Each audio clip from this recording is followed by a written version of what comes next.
Walk into most Danish homes after dark, and you'll notice something before you can even name it. Nothing feels bright, not dim in a way that strains your eyes, just soft, warm, layered, like the room itself lowered its voice for the evening. That's not accident or aesthetic preference. It's 7 specific lighting habits, repeated in almost every Danish home, that most people outside Scandinavia have simply never been taught. Today, I'm showing you all 7. And once you see them, you'll understand exactly why so many rooms feel harsh without anyone quite knowing why. Habit 4 is the one most people get backwards without realizing it. It has nothing to do with lamps at all, and it's the reason a room can have beautiful light fixtures and still feel cold. And habit 6 is the cheapest fix on this entire list. The kind of thing you can change in the next 20 minutes for less than the cost of your coffee this morning. Quick note before we get into it. What follows is built from documented Danish and Nordic lighting practices and well-established principles of how light affects mood and perception, filtered through my own professional experience, my interpretation of it, offered for education and entertainment, not a strict formula. Every home is different, and I want this to help you think about your own space, not hand you a rule book. I'm Freya Holm. I grew up in a small fishing town on the Danish coast, daughter of a teacher and a fisherman, in a house where a single bright overhead light almost never got used after the sun went down. Not as a rule anyone explained, just how every home I knew worked. I trained as an interior designer in Copenhagen, and for 8 years I organized homes for urban families, and lighting came up constantly, even when nobody thought to mention it directly. Clients would tell me their home felt off somehow, cold, a little clinical, and half the time the culprit wasn't the furniture or the layout at all. It was the light. Here's the perspective I want you holding on to for this whole video. Most homes outside Scandinavia are lit for function first. Bright enough to see clearly, one main source per room, on or off, nothing in between. Danish homes are lit for feeling first, function second, which sounds like it should cost you visibility, but in practice, it almost never does. You just end up with several smaller, warmer sources, doing the job one harsh one used to do badly. This single shift in priorities, feeling over pure brightness, is really the thread running through all 7 habits on this list. Stick with me, because habit 4, flip something most people assume is obviously correct. And once you understand why, it's hard to walk into a badly lit room again without immediately clocking exactly what's wrong. And I promise, none of what's coming requires an electrician, a renovation, or anything close to a real budget. If any of this is already making you think about your own lighting differently, go ahead and hit like and subscribe if you're new here. This channel exists to hand you the real system behind Nordic living, not just the aesthetic, and it genuinely helps to have you here for the rest of it. Let's start with habit 1, the one most homes get wrong before they've even turned on a single light. Habit 1, multiple small sources instead of one central one. A single overhead fixture, however powerful, produces flat, even light that erases shadow and depth, the same quality of light you'd find in a supermarket, not a living room. Danish homes typically layer 3 to 5 smaller sources per main room. A floor lamp, 1 or 2 table lamps, a wall sconce, sometimes a strip of light behind furniture. Each source is individually dimmer, but together they create depth, pools of light and soft shadow, rather than one flat wash, covering everything equally. The shift. Before buying a brighter bulb for your overhead fixture, add a second or third smaller source instead. Depth solves what raw brightness can't. Habit 2. Color temperature measured in Kelvin. Most standard bulbs sold as daylight or cool white sit around 4,000 to 5,000 Kelvin, closer to office lighting or a hospital corridor than anything resembling evening comfort. Danish homes almost exclusively use warm white in the 2,700 to 3,000 Kelvin range, the same warmth as candlelight or a sunset. This single number, printed right on the packaging of every bulb you own, is doing more to determine whether a room feels clinical or calm than almost any other single lighting decision you'll make. The shift. Check the Kelvin rating on your current bulbs. If it's above 3000 K, replace it.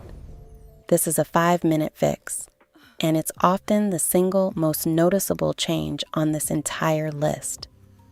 Habit 3. Light positioned at seated eye level, not just from the ceiling. A lamp placed at roughly shoulder height when you're sitting, on a side table, a console, a low shelf, illuminates a room the way candlelight or a fireplace historically did. Low, warm, close to where people actually gather. Overhead only lighting, by contrast, casts light downward onto the tops of heads and furniture, which reads as institutional rather than intimate, regardless of how warm the bulb itself is. The shift. Add at least one lamp positioned at or below seated eye level in your main living space, if you don't already have one. And now, habit 4. The one I promised, the one most people get backwards. The common assumption is that a room needs consistent brightness throughout, evenly distributed, so nothing feels dark. Danish lighting design does the opposite on purpose. Bright, functional light, exactly where a task requires it. Over a kitchen counter, at a desk, and noticeably dimmer, warmer light everywhere else in the same space. That contrast, not uniform brightness, is what actually reads as comfortable to the eye. A kitchen lit at the same intensity throughout, including the areas where nobody's actually working, tends to feel sterile even with warm bulbs, because there's no variation for the eye to settle into. The shift. Identify the 1 or 2 spots in each room that genuinely need bright, task-level light, and let the rest of the room sit noticeably dimmer by comparison. Contrast is the actual mechanism, not overall wattage. Habit 5. A dimmer on more than just the main overhead light. Most homes, if they have a dimmer at all, put it on the single ceiling fixture and leave every lamp at a fixed single brightness. Danish homes tend to dim multiple sources independently. The lamp separately from the overhead, sometimes even separately from each other, so the room's overall brightness can shift gradually across the evening rather than dropping in one abrupt step from on to off. A basic plug-in dimmer switch costs very little and works with almost any existing lamp. The shift. Add a dimmer to at least one lamp in the room where you spend your evenings, not just the ceiling light. Habit 6. The cheapest fix on this entire list, and I mean that literally. Real, functional candles, actually lit, not decorative ones left untouched on a shelf. A candle produces light in the same 1800 to 2000 Kelvin range as the warmest end of any bulb you could buy at a fraction of the cost, and it adds gentle, moving light that no fixed bulb replicates. Denmark famously burns significantly more candles per person than almost anywhere else in Europe, and it's not decorative excess. It's simply treated as an ordinary, functional light source for an average weeknight, not a special occasion. The shift. Light one candle tonight. Somewhere you'll actually sit, purely as a light source rather than as decor. And habit 7. Daylight maximized and genuinely unobstructed during the day. Specifically so, the contrast into evening lighting actually registers. Danish homes rarely use heavy curtains or blinds that stay partially closed during daylight hours. Windows stay clear, sometimes with reflective surfaces, or pale wall colors positioned to bounce daylight deeper into a room. This matters for the same reason task lighting matters at night. Without a genuinely bright day, a dim, warm evening doesn't read as a deliberate, cozy shift. It just reads as dark, because there was never enough contrast to notice the difference. The shift. Keep windows fully clear during daylight hours, even in winter's short daylight window. So the warm, dim lighting you switch to in the evening actually feels like a transition, not a continuation of a room that was never properly lit to begin with. Here's the thread running through all 7. Danish lighting was never really about brightness at all. It's about contrast. Bright where you need it, dim where you don't, warm instead of cold, layered instead of flat, daylight during the day. So evening light means something by comparison. None of these 7 habits require an electrician or a renovation. A bulb swap, a couple of lamps, a candle, a dimmer switch. Together, they do more for how a room actually feels than any amount of decorating ever could on its own. Tell me in the comments which of these 7 is the easiest fix in your own home tonight. I'd guess for most of you, it's the Kelvin rating on your bulbs. I read every single comment, and if you know someone whose home always feels a little harsh without quite knowing why, send this to them. Sometimes the fix isn't new furniture. It's 7 small adjustments to the light itself. Let me break this down room by room, because the priority shifts depending on what the space is actually for. In the kitchen, habit 4 matters most. Bright, functional task light directly over the counter and stove. This is the one room where you genuinely want strong, clear light exactly where you're working, combined with dimmer, warmer, ambient light everywhere else, over a dining table or in a seating nook if you have one. Most kitchens fail here, not by being too bright, but by being uniformly bright, with no contrast between the work zone and the rest of the room. In the living room, habits 1, 3, and 5 do the most work. Multiple layered sources, at least one position at seated eye level on independent dimmers where possible. This is the room where the several small sources, instead of one central one, principle matters most, because it's where people actually gather in the evening. And flat overhead light is most noticeable exactly there. In the bedroom, prioritize habit 2 above everything else. Color temperature.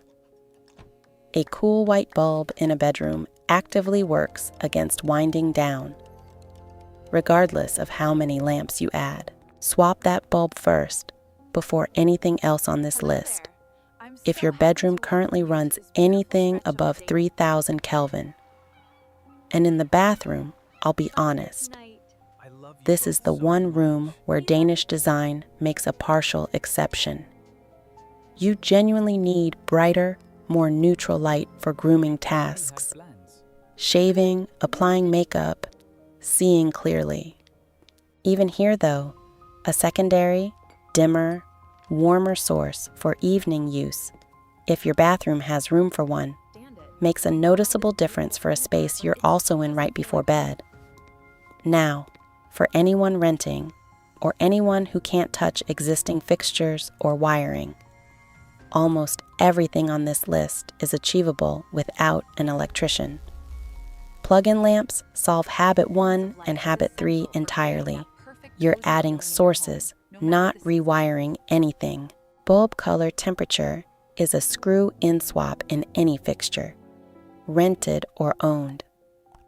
Plug-in dimmer modules exist for lamps specifically, sitting between the lamp and the outlet, requiring zero modification to the wall itself. Candles obviously need no permission from anyone. Genuinely, the only habit on this list that benefits from ownership is adjusting hardwired dimmers on ceiling fixtures. And even that's optional, not required, since layered lamp lighting can substitute for it almost entirely. I want to flag one common mistake I see constantly, because it undoes a lot of this list in one move. Buying warm bulbs for your lamps, but leaving one cool white bulb somewhere in the same room, often in a mirror light, a closet fixture, or a hallway visible from where you're sitting. A single, mismatched, cool light source in an otherwise warm room is surprisingly noticeable, more than people expect, and it can undercut an entire evening's worth of careful lighting in one glance. The shift. Once you commit to warm color temperature, apply it consistently across every visible fixture in a space, not just the main ones. And a genuine budget note, because I don't want this to sound like it requires spending anything real. A pack of warm white bulbs costs roughly the same as the cool white version sitting right beside it on the shelf. This isn't an upgrade in price, only in Kelvin rating. A basic plug-in dimmer runs a small amount, and a single lamp from almost any home goods store solves habit 3 on its own. The most expensive single item on this entire list is probably the candles, and even those cost less than a coffee. None of this requires redoing a room. It requires looking at the light you already have with slightly different eyes and making a handful of small, cheap swaps that add up to something that finally feels the way you've been trying to make it feel with furniture and paint alone.